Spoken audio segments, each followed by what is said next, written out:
In this lesson, I will explain to you that how you can add the exponents in multiplication. We have discussed many times that in the case of multiplication, you have to add the exponent of the same basis, right? So the same thing, same formula or same concept we will apply in this question. So the question is that you have to prove this equal to 1. See what is on your left hand side. X exponent a divided by x exponent b whole exponent a plus b multiplied by x exponent b divided by x exponent c whole exponent b plus c multiplied by x exponent c divided by x exponent a whole exponent c plus a, right? So this is the left side of the question, and you have to prove equal to 1. Right hand side, left hand side should be equal to right hand side, right? It looks difficult, but it is the easiest question. I just need a little bit concentration, right? So I told you before, right? Again I am explaining that in when you are doing the multiplication, you have to add the exponent of the same basis. So see here, add or subtract, right? This is x. We will start from here, and this is the, we have to prove this equal to 1. X exponent a divided by x exponent b. See, this is x and this is also x. So this is on the numerator, this is on the denominator. We can bring here this to the numerator.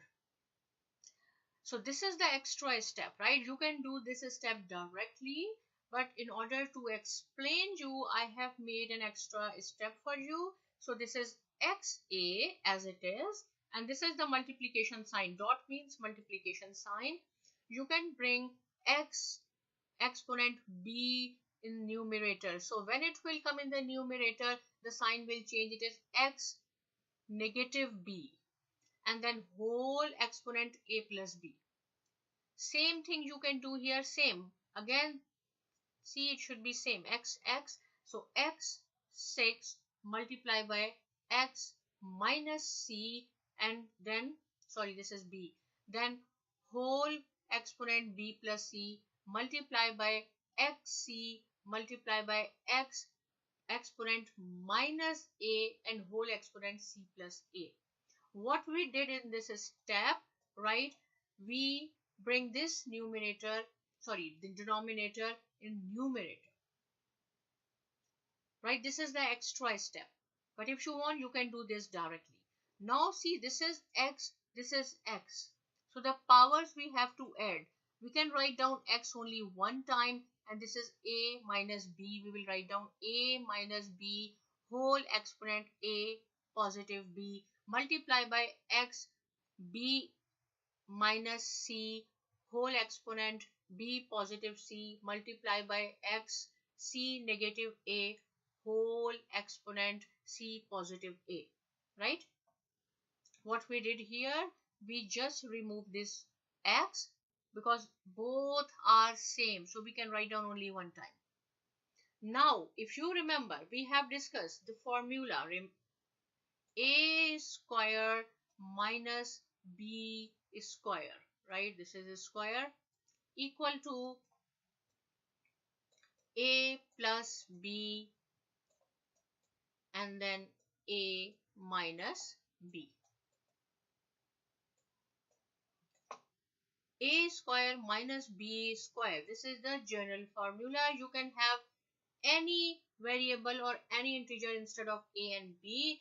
If it is the square of the first one minus square of the second one, then you have to expand this formula. One time you have to write down with positive sign, one time you have to write down same thing with the negative sign, a plus b, a minus b. So you can see here, this is a minus b, this is a plus b. Here this formula is written in this form. If you will multiply these two parentheses, you will get this answer, a square minus b square. So instead of this a minus b, a plus b, you can write down a square minus b square, because this is equal to this. And then multiply by x b square minus c square, same thing, b negative c, b positive c, right? This is again in this form, and I told you that instead of a and b you can have any variable. So here we have b and c, so it will be b square minus c square, and then multiply by same thing. See, one time it is positive negative, one time it is positive. This formula is written in this form, so we can write down here c square minus a square. Right now, see, this is x, this is x, this is x, again same basis, so you can add the exponents. So x a square minus b square here, plus b square negative c square positive c square negative a square. Because the bases are same, so no need to write down three times separately. We can write down base one time and we can add the exponents. Now this is negative c square, this is positive c square, exact same with the opposite sign, cancel. Negative a square, positive a square, cancel. Negative b square, positive, cancel. So what is remaining now? X power 0. And I told you that any number, suppose you have 1000 and its exponent is 0, it will be equal to 1. If you have 1 million, exponent is 0, equal to 1. Anything exponent 0 equal to 1. So this x exponent 0 equal to 1. So it means right hand side, we prove that left hand side equal to right hand side. Right, so in this question you have learned the formula a square minus b square, how to use this formula, and you have learned that if you have any number or any variable, the power is or exponent is 0, it will be equal to 1. Right, if you still have any question regarding this question or regarding this formula or anything, you can write down in the comment section. I will try my best to solve it. Please do not forget to subscribe my channel on YouTube, Saima Academy, and thank you.